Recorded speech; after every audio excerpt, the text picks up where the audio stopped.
Salam Suksma Ang Dharma. Kembali Guru Ratu lanjutkan masalah pencerahan tadi keputus. Jangan sampai seperti ada para sinar yang keluar dari LAD, walaupun itu karmanya, memang itu karma, tapi karma yang tentunya didasari pengertian yang keliru jangan diikutin. Karena kalau kita bicara karma, seakan-akan itu menjadi suatu hal yang faktor vital, mengkambing hitamkan namanya. Memang itu karma itu adalah faktor yang vital, tapi bukan berarti kita harus mengkambing hitamkan karma. Karena karma itu sejatinya kan bisa kita rubah kalau kita niat kesadaran belajar itu ada. Ya. Jangan sampai kesadaran diri untuk belajar kurang, tapi kita seakan-akan diri paling benar. Makanya hukum pembenaran itu berat. Kalau hukum pembenaran adalah kita segala sesuatu yang sejatinya keliru kita anggap benar, dan akhirnya itu yang kita jalani, yang kita jalankan, tentunya itu kan membuat kita akan terjerumus ke lembah, ke hal-hal yang lebih buruk. Kalau kita belajar mencari ya kebenaran, jangan pembenaran. Kalau kita belajar kebenaran, kita akan merasa diri kurang, penuh keterbatasan. Tapi kalau pembenaran yang jalan, berarti diri orang itu merasa dirinya tidak pernah punya kekurangan. Makanya pembenaran dan kebenaran beda. Kalau namanya pembenaran, berarti orang itu sejatinya tidak pernah mengakui dirinya punya kekurangan, merasa dirinya paling benar dan memaksakan kehendak. Dan kadang-kadang itu yang dipaksakan untuk orang lain ngikutin. Kalau kebenaran, tentunya kita orang-orang yang merasa diri pasti banyak mempunyai keterbatasan, dan akhirnya kita mau belajar. Karena kebenaran itu dasari orang-orang yang tulus belajar, mau mendengarkan nasihat, rajin membakti, sembahyang. Akhirnya kita nemu kerahayuan. Karena orang mencari kebenaran itu tentunya adalah orang-orang yang dia tulus belajar. Itulah kebenaran dan pembenaran berbeda. Jangan sampai seperti ada kasus, kalau Guru Ratu orang masuk LAD dengan tulus, terima dengan syukur. Orang keluar dari LAD dengan alasan berbagai macam, Ratu terima dengan tulus, tidak ada namanya keberatan, sakit hati, kecewa, tidak ada. Karena di sini berat matahari, siapa mau disinari ya hadir boleh, mau dia ngumpet mau pergi tidak apa-apa, kan dia sendiri yang kena sinar. Karena Guru Ratu kan simbolnya matahari, Dewa Brahma. Maaf, Guru Ratu ini kan utusan dari beliau, Ratu Prabu Anglin Dharma. Yang ada dalam jiwa Ratu adalah Dewa Brahma, Betara Brahmu.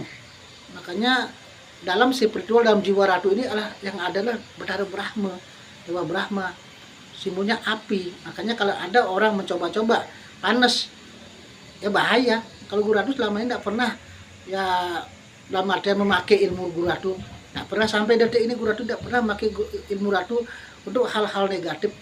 Tapi kalau ada orang mencoba, nanti dia kepanasan sendiri. Ibarat Guru Ratu kan matahari. Kalau dia mencoba matahari, dia musnah sendiri. Karena dia, tapi kalau dia dekat tujuan baik, tujuan tulus untuk belajar, untuk memohon perlindungan, keselamatan, kan jadi terang jiwanya. Kan bibit penyakit-penyakit jadi hilang, energi negatif juga musnah karena mendekati matahari. Tapi kalau menjauhi dari matahari, mereka gelap, bukan salah Guru Ratu, salah sendiri. Ada yang berhenti dari LAD karena belajar pemangkuan, karena ya sibuk ngayah, kemumai ke pura-pura, karena keluar dari LAD karena merasa diri ya transport kan. Aduh, kan itu ya sulit diterjemahkan secara logika.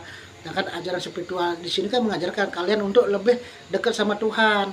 Kalian tidak bisa mengikuti kegiatan LAD, tidak masalah. Karena kegiatan LAD kan juga kan tidak setiap hari, dan juga tentunya kegiatan LAD itu adalah bentuk daripada kita punya organisasi, dan itu pun kan sudah terjadwalkan. Dan bagi yang tidak bisa hadir karena ada suatu halangan dan segala macam, tidak ada masalah. Yang penting batin hadir, ya, doa hadir. Kalau bisa hadir ya astungkara, puji syukur pada Yesus, alhamdulillah kan. Kita di sini berorganisasi, nah, dimanapun jadi manusia berorganisasi, baik itu organisasi keluarga, kita terikat dengan aturan di tempat kerja, di pemerintahan, maupun kita ketuhanan. Kalau belajar ketuhanan, kita belajar kita mau terikat, mau diatur. Tapi kalau orang yang tidak mau bisa diatur, dia sulit belajar ketuhanan. Orang yang ego tidak mau belajar ketuhanan. Orang yang tidak mau dinasihati, dia tidak akan mau belajar ketuhanan. Karena orang belajar ketuhanan adalah orang-orang belajar yang mau diatur. Tapi kalau kita dengan ikhlas kita belajar, kita akan tidak merasa diatur, kita akan senang karena kita diajar yang benar. kita akan diajari cara hidup yang baik, apalagi belajar ketuhanan, berkerahayuan. Untuk latihan di rumah ini kembali ke cara lahir, latihan bisa latihan tusuk jari. Caranya tadi di sanduasit yang mau izin latihan tusuk jari. Tangan kiri depan boleh, tangan kanan boleh di belakang, boleh mana yang enaknya, tangan kiri boleh depan.